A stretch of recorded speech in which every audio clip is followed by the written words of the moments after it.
Do you feel it? That restlessness, as if something is about to surface from the depths of your memory.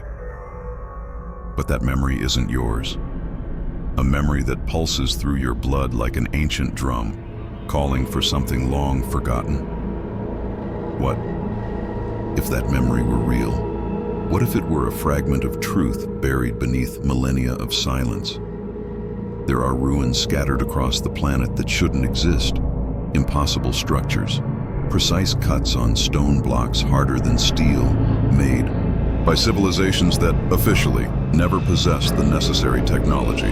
But what if those civilizations weren't human? Have you heard of the invisible genetic hand? A hidden force, a coded signature that appears across diverse human lineages, always with the same anomalous pattern. It's as if someone, or something, manipulated our species' genome, planting fragments of knowledge we have yet to understand. A secret update hidden within our own bodies, and there's more. In the deepest chamber of the Saqqara pyramid in Egypt, hieroglyphs were found that don't depict gods or kings, but star maps. Maps of systems we've only recently identified, using modern telescopes. How did they know? Maybe you think this is exaggerated. Maybe your rational mind tries to explain it away. But then why, every time something contradicts the official narrative, does it vanish? Museums conceal. Researchers are silenced. Witnesses discredited. Who's afraid of the truth? Don't stop now. Because in the next paragraphs, we'll cross the boundaries of what's acceptable. And once we cross, you'll never look at the mirror the same way again. Some ruins are more than stone and dust. They're gates, portals between worlds, between timelines, between what we were taught to believe and what we truly are. Between every ancient block lies an echo, not the sound of primitive tools, but the gaze of a presence, a gaze watching us since before the beginning. Can you feel it? Like a cold breeze on your neck, even when there's no wind.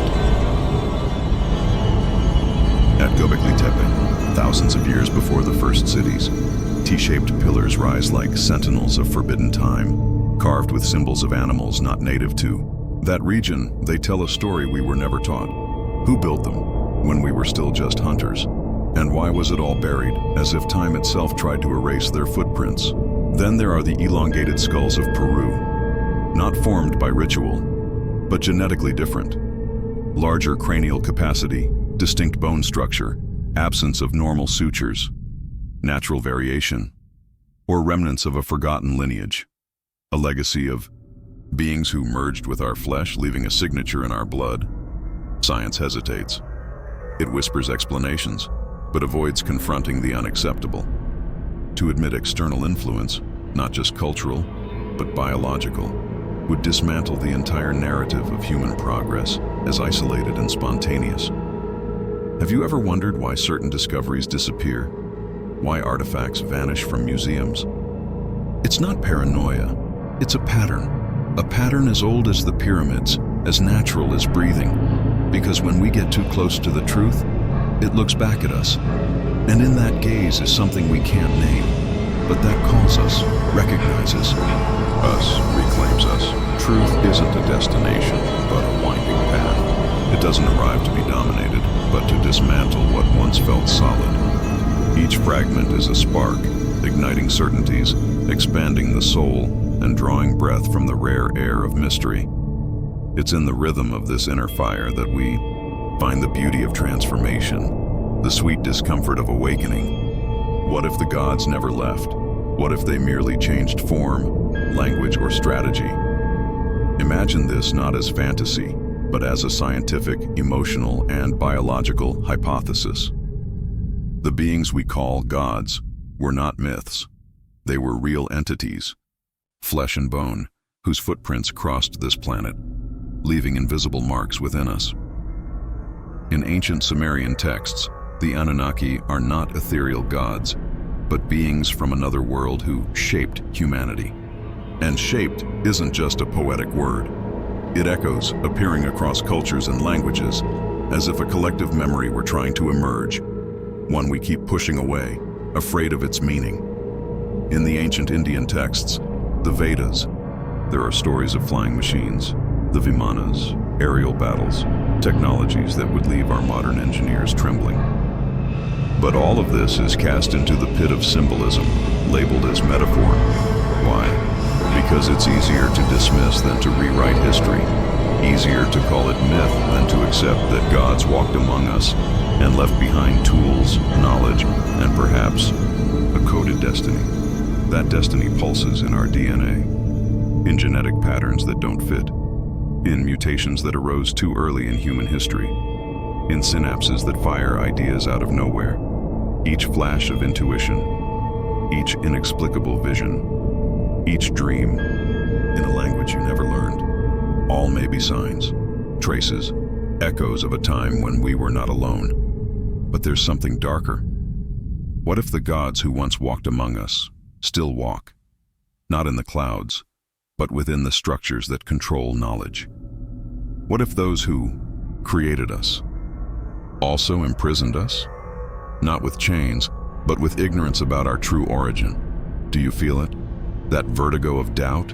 This is the threshold. And crossing it might mean never being who you were again. Some truths don't arrive with trumpets, but with whispers, ancient sounds that travel through the fractures of time and settle in the soul, ashes of forgotten stars. You don't recognize them with reason, but with a shiver, a silence that screams, a whisper that says, "You've always known." Perhaps the impossible is merely a distorted reflection of something we're not yet ready to accept. But there are moments, like this one, when the veil between worlds becomes so thin it reveals outlines. Outlines of a presence that never left. Outlines of a purpose that was never yours, but always was you. What if the gods are not external beings, but dormant memories in the human heart? What if they walked among us to teach us how to walk like them? What if the ruins outside us are mirrors of the ruins we carry within? Maybe the mystery was never in the past, but in the courage to remember. Because there is something sacred in you, something pulsing between instinct and the infinite. It's not just biology, it's legacy, not just flesh, but code, and that code waits, not in books, not in ruins, but in the exact moment when you stop searching outward and begin to listen inward. You felt it. Somewhere along this journey, something in you moved. A wordless recognition. A strange desire to fall, silent, and hear the silence. Hold on to that, nurture it, because that's how everything begins. Maybe the question is no longer whether the gods once walked among us, but whether we are ready to walk as they did. And the answer is already burning in your blood.